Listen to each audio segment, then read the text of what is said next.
सो चलिए स्टार्ट करते हैं पीएनएसटी कट ऑफ से। आज हम लोग पहले डिस्कस करेंगे डीएमई एंड डीएचएस के बारे में, जैसा कि हम लोग जान चुके हैं। एंड उसके बाद हम लोग बात करेंगे कि डिफरेंट कॉलेजेस के सीट मैट्रिक्स क्या हैं। नीट के एग्ज़ाम से जो ग्रोथ, नीट के एग्ज़ाम में कंपटीशन बढ़ा है, उसके एग्ज़ाम इफेक्ट क्या होंगे हमारे पीएनएसटी के कट ऑफ पे। एंड लास्टली हम लोग बात करेंगे कि approx category wise cut off कितना होने वाला है जब अभी आप लोगों का रिजल्ट आए। तो स्टार्ट करते हैं डीएमई एंड डीएचएस के बारे में जानने से। DME stands for directorate of medical education, as we can see here. And then हम लोग बात करते हैं डीएचएस का, जिसका फुल फॉर्म है डिस्ट्रिक्ट हेल्थ सोसाइटी। तो एज वी कैन सी यहाँ पे जब डिस्ट्रिक्ट की बात आई है तो यहाँ पे हर एक डिस्ट्रिक्ट में जो जो कॉलेजेस हैं मेडिकल एजुकेशन से रिलेटेड, उन कॉलेजेस के एडमिशन के लिए हम लोग डीएचएस को प्रेफर करेंगे। अब यहाँ पे मेन फैसिलिटीज़ का डिफरेंस हम लोग ज़्यादा देखेंगे, हमें ज़्यादा डिटेल में जाने की ज़रूरत नहीं है। जो चीज़ें हमें ज़रूरी पता होना चाहिए उनके बारे में जल्दी से डिस्कस करके we will be moving on to the next session. अब इसके बाद हम लोग बात करते हैं जो डीएमई है। यहाँ पे मोस्टली जितने भी कॉलेजेस इनके अंडर आते हैं जिनमें आप लोगों का एडमिशन होने वाला है, ये कॉलेजेस जो हैं अर्बन एरिया से बिलोंग करते हैं। मतलब कि यहाँ पे आपको नियर बाय लोकेशंस पे ही, कॉलेजेस के पास में ही आपको सारी जो भी रिक्वायरमेंट्स हैं या आपकी जो भी रिक्वायर्ड चीज़ें हैं वो सब मिल जाएंगी। अच्छे एरिया में ये होंगे और प्लस मेन सिटी लोकेशन पे ये सारे कॉलेजेस एंड हॉस्पिटल्स प्रेजेंट होंगे। ये जो है गवर्नमेंट ऑटोनॉमस कॉलेजेस को कंसीडर करते हैं और इनमें आपको ईयरली फ़ीस पे करनी पड़ती है। जबकि अगर हम बात करें डीएचएस की तो वहाँ पे तो बहुत ही प्रॉफिट है। इसके बाद हम लोग देखेंगे, लेकिन बात यह है कि क्योंकि यहाँ पे फ़ीस आपको पहले पे करनी पड़ती है and every year you have to pay the fees, तो काउंसलिंग जो है इसकी पहले स्टार्ट होती है। और जिन लोगों ने इसकी काउंसलिंग भर दी है और जो लोग अब इसकी काउंसलिंग भर चुके हैं और अब जाके डीएचएस की अगर काउंसलिंग आती है तो आप लोग उस काउंसलिंग को फिल नहीं कर सकते हैं। क्योंकि अगर आपने वो काउंसलिंग में उसको फिल कर भी दिया तो अगर आपको कॉलेज मिला तो ये वाले कॉलेजेस को छोड़ने के लिए आपको बॉन्ड मनी पे करना पड़ेगा। Yes, you heard me right. Means जब आप लोग इन कॉलेजेस में एडमिशन लेंगे, डीएमई के थ्रू एडमिशन लेंगे, तो एडमिशन के टाइम पे आपको एक बॉन्ड एफिडेविट सबमिट करना पड़ता है जो कि है 2 लाख रुपीज़ का। तो अगर 2 लाख रुपए आपको सबमिट करने पड़ेंगे अगर आपको डीएमई से डीएचएस में शिफ्ट करना है। सो इसलिए सीट्स ये लोग अर्ली फिलिंग काउंसलिंग और अर्ली स्टार्टअप ऑफ सीट्स करते हैं ताकि मेनली पहले डीएमई की सीट फिल हो जाए, उसके बाद ये लोग डीएचएस की काउंसलिंग निकालते हैं। कभी कभी 1 साल इनने डीएचएस की काउंसलिंग निकाली ही नहीं है, तो इसलिए जो लोग बहुत बेसब्री से वेट कर रहे होते हैं वो डीएमई को चूज़ कर लेते हैं। क्योंकि फ़ीस तो है लेकिन इतनी भी नहीं है। मीन्स अगर आपको फ़ीस जो है अप्रॉक्सीमेटली 35,000 देनी पड़ती है और 35,000 आपको ईयरली पे करनी है और आपको स्टाइपेंड भी मिल ही जाएगा। तो जैसे ही आपको स्टाइपेंड मिलता है तो मोस्ट अप्रॉक्सीमेटली आपको स्टाइपेंड जो है 3.5K, 3,500 रुपये मिलता है मंथली। और ये अप्रॉक्सीमेटली हमारा 42,000 रुपीज़ हो जाता है। और 42,000 रुपीज़ अगर हो जाता है तो हम उसको 35 इस फीस में कंसिडर कर लेते हैं और समझ लेते हैं कि हमें स्टाइपेंड मिल गई है और हमें एज अ स्कॉलरशिप हमारी फ़ीस वापस मिल गई है। तो मोस्टली लोग ट्राई करते हैं कि गवर्नमेंट ऑटोनॉमस कॉलेजेस में ही ले लेते हैं। इन कॉलेजेस में आता है जैसे कि जीएमसी भोपाल, जो कि भोपाल में ही है। आपका इंदौर का एमजीएमसी आ जाता है। उसके बाद आपके और भी जो अलग अलग जीएमसीज प्रेजेंट हैं इन द एमपी स्टेट, वो सारे ऑटोनॉमस गवर्नमेंट मेडिकल कॉलेजेस इस डीएमई के अंदर अंदर आते हैं। अब इसके बाद हम लोग बात करते हैं about the DHS, that is district health society. तो यहाँ पे जो कॉलेजेस हैं वो मोस्टली रूरल एरियाज़ के अंडर आते हैं, जहाँ पे आपको सिटी से थोड़े दूर पे कॉलेज मिलेगा, जहाँ पे सारी चीज़ें बहुत इजीली अवेलेबल नहीं होंगी। किसी भी चीज़ के लिए आपको थोड़ा सा डिस्टेंस ट्रेवल करना पड़ेगा। इनमें रिलेटिवली लेस सीट्स होती हैं। मतलब जहाँ पे हम लोग अभी आगे डिस्कस करेंगे, जहाँ पे इनकी अगर 1000 सीट्स हैं या 1,500 सीट्स हैं तो यहाँ पे आपको 600, 700, 800 ऐसी सीट्स देखने को मिलती हैं। और मोस्टली आपको 800 सीट्स देखने को मिलेंगी, जैसा कि हम लोग अभी आगे देखने वाले हैं। अब इसके बाद हम लोग बात करते हैं गवर्नमेंट कॉलेजेस इसके अंडर आते हैं। ये वाले जो कॉलेजेस हैं ये शासकीय विद्यालय इनको कहा जाता है और ये फुली गवर्नमेंट होते हैं। That's why no fees is required. तो आपको कोई भी फीस देनी नहीं पड़ती है। सो आपको स्टाइपेंड तो मिलेगी जो कि है आपके 42,000 रुपीज़। 42,000 रुपीज़ आपको मिलेंगे, प्लस आपको देना पड़ेंगे 0 रुपीज़। तो सिर्फ एडमिशन के टाइम पे आपको देना पड़ेगा 1,000 रुपये। और जो अगर आप लोग हॉस्टल चूज़ करते हैं तो मंथली आपको उसके देने पड़ेंगे अप्रॉक्स 2,000 रुपये।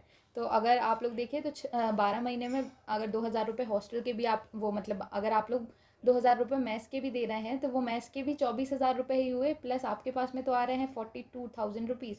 तो आपका पूरा कोर्स भी कंप्लीट हो जाएगा। गवर्नमेंट कॉलेज से आपको जॉब मिलने में भी ईजी होगा। आपको 42,000 रुपीज़ स्कॉलरशिप भी मिल जाएगी।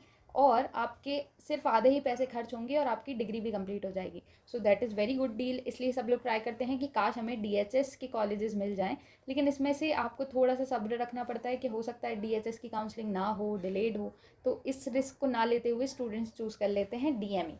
तो अगर DHS की पहले आती है तो ऑब्वियसली आपको DHS ही भरना चाहिए, लेकिन अगर कोई भी ऐसा डाउट है या आप जब काउंसलिंग स्टार्ट होगी और कोई भी इस कन्फ्यूजन में है, तो मैं भी आपकी और हेल्प कर सकती हूँ, आप कमेंट में बता सकते हैं। एंड ये वीडियो को यहाँ तक देख रहे हैं तो please consider liking the video and subscribing the channel, क्योंकि इससे मुझे बहुत सपोर्ट मिलता है।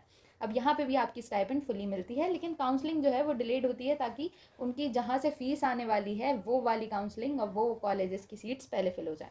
अब हम लोग मूव करते हैं अपने नेक्स्ट सेक्शन में, that is the seat matrix. तो ये आ गए हैं हमारे जो DHS के अंतर्गत आने वाले कॉलेजेस हैं। यहाँ पे आप देख सकते हैं कि हमारे पास में है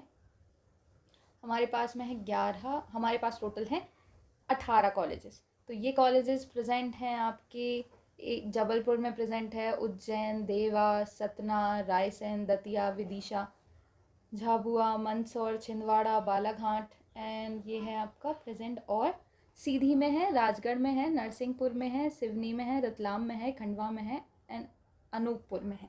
तो यहाँ पे हर कॉलेजेस में आपको 60 सीट देखने को मिलती हैं, एक्सेप्ट ये कॉलेज जो कि है अनूपपुर में स्थित, और जहाँ पे आपको 30 सीट्स देखने को मिलती हैं।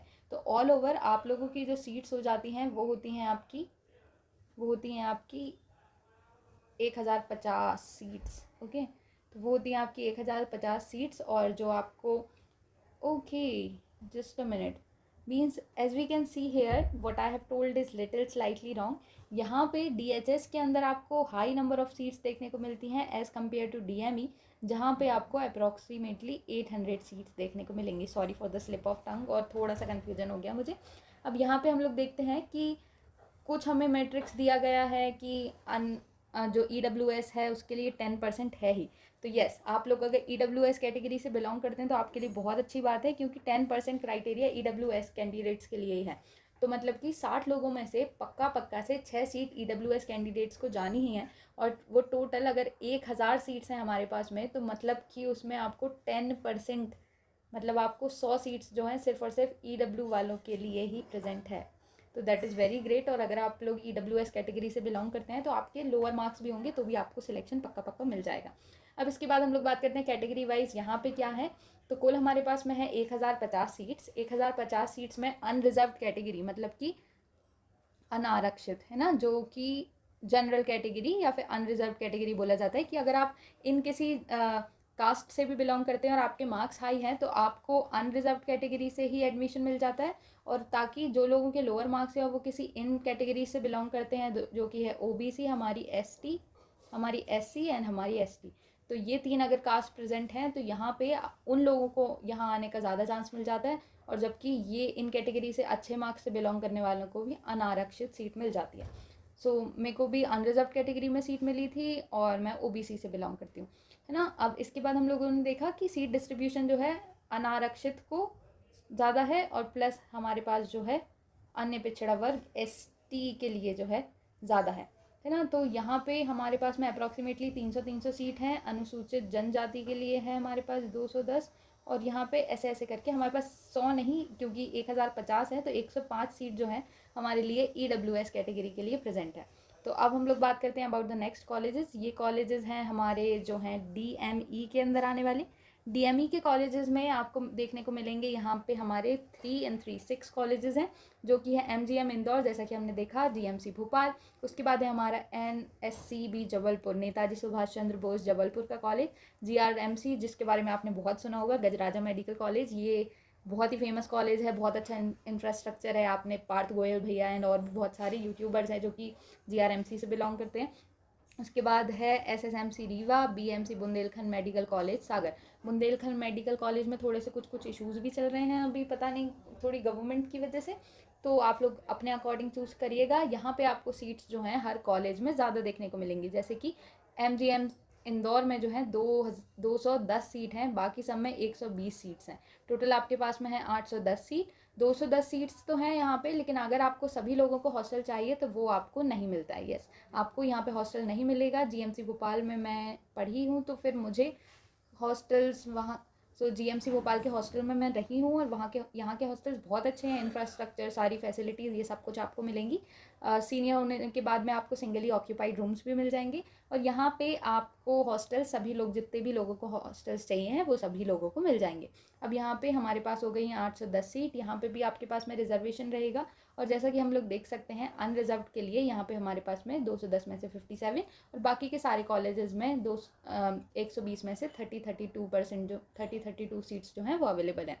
अब इसके बाद हम लोग बात करते हैं सीट्स का और कट ऑफ का रिलेशन क्या है। अब जैसे जब इससे पहले वाले बैचेस जो आए हैं दो, एक 2020 और एक 2021 के सेशन का, तो यहाँ पे जो है सीट्स इससे कम थी और कट ऑफ जो है वो अप्रॉक्सीमेटली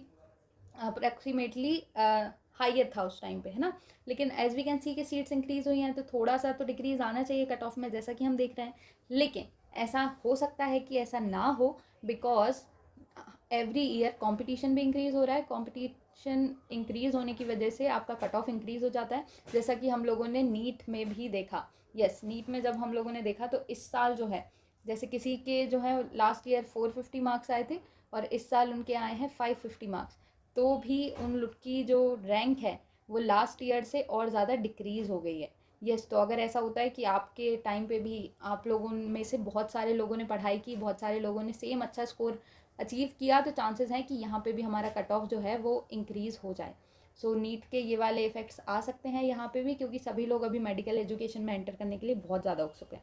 सो इस चैनल पे आपको और भी नर्सिंग से रिलेटेड वीडियोज़ मिल जाएंगी और अभी तक आप इस वीडियो को देख रहे हैं तो प्लीज़ कंसीडर सब्सक्राइबिंग और इस वीडियो को प्लीज़ लाइक करिए, क्योंकि तभी यूट्यूब जो है इस वीडियो को आगे और लोग जिनको ये वीडियो की रिक्वायरमेंट है उन्हें पहुंचा पाएगा। अब जो इफेक्ट ऑफ नीट है ये हमने जैसा कि डिस्कस किया अभी, बट इसमें कुछ और चांसेस भी हैं। दैट इज़ कि आप लोगों की, क्योंकि कट ऑफ इतना डिलेड, काउंसलिंग इतना डिलेड है क्योंकि अभी तक रिजल्ट नहीं आया है। लास्ट ईयर जो कि 2023 था, उस टाइम में आप लोगों के एग्ज़ाम लिए गए हैं जुलाई में, एंड अब 2024 का जुलाई आ चुका है। तो हो सकता है बहुत सारे लोग हट गए हों, कंपटीशन से हट गए हों, भले ही उनके स्कोर अच्छे हों, उन्होंने कहीं और एडमिशन ले लिया हो, तो यहाँ पे आपका प्रॉफिट है। तो शायद इस नीट के इफ़ेक्ट को वो लोग नलीफाई कर दें और आपका कट ऑफ और सीट मैट्रिक्स के हिसाब से ज़्यादा ना डिफरेंस आते हुए सेम ही आए। तो प्रीवियस ईयर के ट्रेंड्स क्या हैं कि अगर आपके 70+ मार्क्स हैं तो आपको ईजिली, और आप जनरल कैटेगरी से बिलोंग करते हैं तो आपको ईजिली, बहुत ईजिली आपको कॉलेजेस ऑफ योर चॉइस मिल जाएगा। तो यस, अगर आपके 70+ मार्क्स हैं एंड आप बिलोंग करते हैं जनरल कैटेगरी से, तो आपको college of your choice easily मिल जाएगा। अब फिर अगर आप लोग जो हैं OBCs या EWS कैटेगरी से बिलोंग करते हैं तो आपको 65 मार्क्स अप्रॉक्स पे कॉलेजेस मिल रहा था लास्ट ईयर तक। फिर उसके बाद आपके पास में जो 60+ मार्क्स हैं, यहाँ पे आप लोगों को SC और ST से जो बिलोंग कर रहे थे उनको मिल जा रहा था। चांसेस ऐसे भी हुए थे जब 2020-21 का रिज़ल्ट आया था तो कोई स्टूडेंट्स जो कि 53 मार्क्स लेकर आया था उसका भी सिलेक्शन हो गया था, क्योंकि कंपटीशन तो देखो उतना ही है, कुछ लोग एडमिशन लेते हैं कुछ नहीं लेते हैं, एंड इसकी वजह से कट ऑफ में थोड़ा थोड़ा चेंज आता जाता है। तो उसको 53 मार्क्स पे भी मिल गया था आउट ऑफ 150 मार्क्स। तो ये तो बहुत ही कम मार्क्स हैं आप लोगों को। मोस्टली एग्ज़ाम इतना ईजी है और कट ऑफ इतना कम जाता है कि आपको 50% मार्क्स, मतलब कि 150 में से आप 70 ला रहे हैं। आप किसी भी कैटेगरी से बिलोंग करते हो, जनरल हो, कुछ भी हो, आपको college of your choice easily मिल जाएगा 70 से ऊपर में। ओके, सो अब इसके बाद हम लोग बात करते हैं about this year cut offs, और यहाँ पे हम लोग इस वीडियो को इस चीज़ के बाद में एंड करेंगे, कट ऑफ प्रेडिक्शंस। यहाँ पे जनरल कैटेगरी से एज वी कैन सी वहाँ हम लोगों ने 70 देखे थे, तो यहाँ हम लोगों को चेंज मिल सकता है थोड़ा सा, क्योंकि टाइम हो गया है बहुत ज़्यादा। तो अप्रॉक्सीमेटली अगर आपके मार्क्स आते हैं अप्रॉक्सीमेटली 70 to 75 के बीच में तो आपको मिल जाएगा। अगर आपके EWS से हैं तो भी आपको अप्रॉक्सीमेटली 70 इस बार लाने होंगे। OBC में भी आपको ज़्यादा नहीं 68 या 70 ऐसा स्कोर करना पड़ेगा। आई होप सो, तभी आपको एडमिशन मिलेगा। और अगर आप SC ST से हैं तो आपको 65 अबव मार्क्स लाने चाहिए, तब जाके आप लोगों को एडमिशन मिलेगा। अगर नीट और ये इतने डिले होने का, सीट इंक्रीज़ होने का थोड़ा सा भी फ़ायदा अगर आपको होता है, अगर ये रिज़ल्ट जो है डिले हो गया है, लोगों ने जो हाई स्कोर कर रहे थे उनने अपनी फील्ड को स्विच कर लिया है, कहीं और एडमिशन लिया है, तो आप प्लस माइनस जो है 2-3 मार्क्स रख सकते हैं। लाइक यहाँ पे आपको शायद 55, 58 या फिर 60+ में भी मिल सकता है, चांसेस हैं। उसके बाद अगर आप लोग यहाँ पे आपके 65 प्लस भी हैं तो भी चांसेस हैं। ऐसे ही आपको यहाँ पे भी 65 प्लस यहाँ 70 के ऊपर तो आपको लाना ही पड़ेगा, तब जाके आपको अनरिजर्व कैटेगरी में मिलेगा। तो ये सारी बातें हमने की। यहाँ पे थोड़ा सा चेंज इसलिए आ सकता है क्योंकि बहुत टाइम हो गया है, तो शायद कट ऑफ में इतना इंक्रीमेंट ना हो, लेकिन आई होप सो इन सब चीज़ों से आपको पता चल गया होगा। ये जो है इसके लिए मैं एक टेलीग्राम ग्रुप बना रही हूँ जहाँ पे आपको मैं ये सारी PDF शेयर कर दिया करूँगी। अगर आपको कोई भी डाउट है तो आप कमेंट सेक्शन में पूछ सकते हैं। This is Sakshi, that's all for now, will be catching you very soon.